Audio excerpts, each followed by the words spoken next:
প্রশ্ন, মৃত ব্যক্তিকে কবর না দিয়ে কয়েকদিন রাখা কি ঠিক? উত্তর, না। রাসূলুল্লাহ সাল্লাল্লাহু আলাইহি সাল্লামের সুন্নাহ হচ্ছে মৃত্যুর পরপরই যত দ্রুত সম্ভব মৃত ব্যক্তির দাফনের ব্যবস্থা করা। এটা হচ্ছে সুন্নাহ। সুন্নাহর পরিপন্থী কাজ হচ্ছে কোনো ব্যক্তিকে মৃত্যুর পর 1 দিন, 2 দিন, 3 দিন রেখে দেয়া। এটা আবেগের কারণে হয় আমাদের সমাজে। হয়তো সন্তান অথবা আরো কেউ আছে যারা আসছে অথবা আসবে, কোনো কারণে আসতে দেরি হচ্ছে ইত্যাদি কারণে এই বিলম্ব করা হয়ে থাকে। সেক্ষেত্রে এই দেরি করাটা হারাম বা নিষিদ্ধ নয়, কিন্তু এই দেরি করাটা উত্তমও নয়। আবার শরীয়তে নিষেধও করা হয়নি।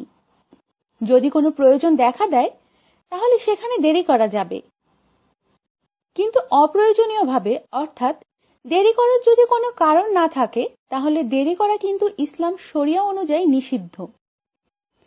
যেমন সন্তান বলছে যে আমি আসছি অথবা পথিমধ্যে আছি, তাহলে তার জন্য অপেক্ষা করা যাবে।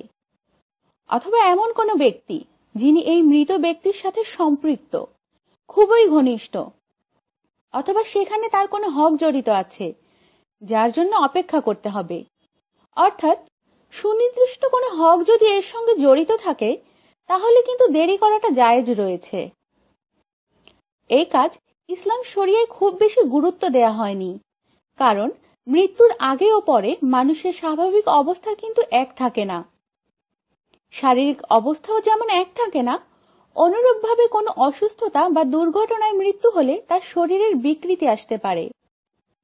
এই জন্য শরিয়ায় একজন মানুষের যেই মর্যাদা আছে সেই মর্যাদাটুকু যাতে কোনোভাবেই এমনকি মৃত্যুর পরও মানুষের কাছে ক্ষুণ্ণ না হয়, সেজন্য এভাবে নির্দেশনা দেয়া রয়েছে।